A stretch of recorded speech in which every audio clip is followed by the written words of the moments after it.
श्री सुखदेव जी महाराज ने वर्णन किया है। हे परीक्षित, बड़ी सुंदर सुंदर लीलाओं को भगवान ने किया है। ब्रजमंडल में एक बार क्या हुआ कि जो ब्रज की गोपियां हैं, उन ब्रज की गोपियों ने भगवान श्री कृष्ण को पति रूप में वर्णन करना चाहती हैं। प्रातः काल 4 बजे ब्रह्म मुहूर्त में स्नान करती हैं यमुना जी में, और स्नान करने के पश्चात मैया कात्यायनी का पूजन करती हैं और कहती हैं कि हमें पति रूप में भगवान प्राप्त हो। हेमांते प्रथमे मासे नंद व्रज कुमारी कहा।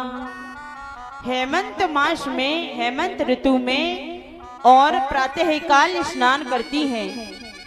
स्नान करके मैया कात्यायनी का पूजन करती हैं और कहती हैं, हे मैया कात्यायनी, हमें पति रूप में भगवान श्री कृष्ण ही मिले।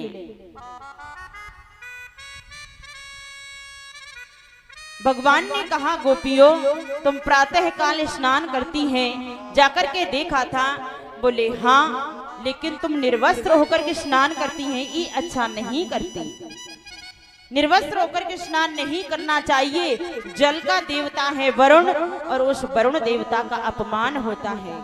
गोपियों ने कहा, लाला, तू हमको ऐसी शिक्षा दे, ऐसे समझावे है। हम तो प्रातः काल आते हैं, रात्रि का समय होता है, कौन देखता है यहाँ पर, इसलिए हम सब यही अपने वस्त्रों को उतार करके यमुना के किनारे रख देती हैं और फिर यमुना जी में प्रवेश कर जाती हैं।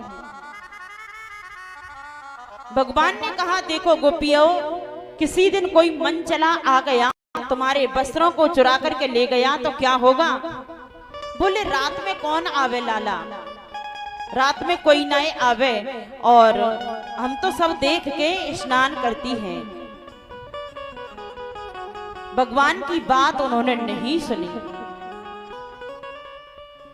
मैया कात्यायनी से यह प्रार्थना करती हैं, जिन बेटियों का विवाह नहीं हो रहा हो, जो बेटी अपने मन पसंद वर को प्राप्त करना चाहती है, तो इस मंत्र का जप करें, अनुष्ठान कराएं, पाठ करें, तो उनके मन पसंद वर उनको प्राप्त हो जाएगा। कात्यायनी महामाये महायोग निधेश्वरी नंद गोपसुतं देवीं पतिं मे कुरुते नमः। जो नंद का लाला है वही हमें पति रूप में प्राप्त हो। कात्यायनी महामाये महायोग निधेश्वरी नंद गोपसुतं देवीं पतिं मे कुरुते नमः, वही पति हमें प्राप्त हो।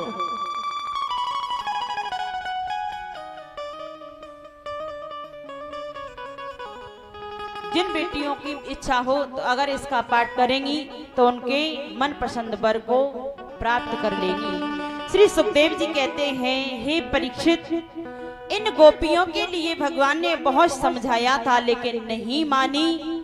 तो क्या हुआ कि एक दिन भगवान ने उन सब के वस्त्रों को चुरा करके, जो यमुना का किनारा है सुंदर, और उस कदम के वृक्ष पर जाकर के सबके वस्त्रों को टांग दिया, लटका दिए। अब तो गोपियां स्नान करने के पश्चात वस्त्र पहनने के लिए जैसे ही आई और देखा कि हमारे वस्त्र कहाँ हैं, हमारे वस्त्र कहीं नहीं दिखाई दे रहे। देखा तो कदम के उस पेड़ पर रंग बिरंगे सुंदर सुंदर वस्त्र टंगे हैं। अरे लाला, तुमने हमारे वस्त्रन को चुरायो है का? अरे कन्हैया, तुमने हमारे वस्त्रन को चुरायो है? बोले नाय, हमने नाय चुरायो तुम्हारे वस्त्रन को। बोले लाला, ये कदम के पेड़ पर क्या टंगा है?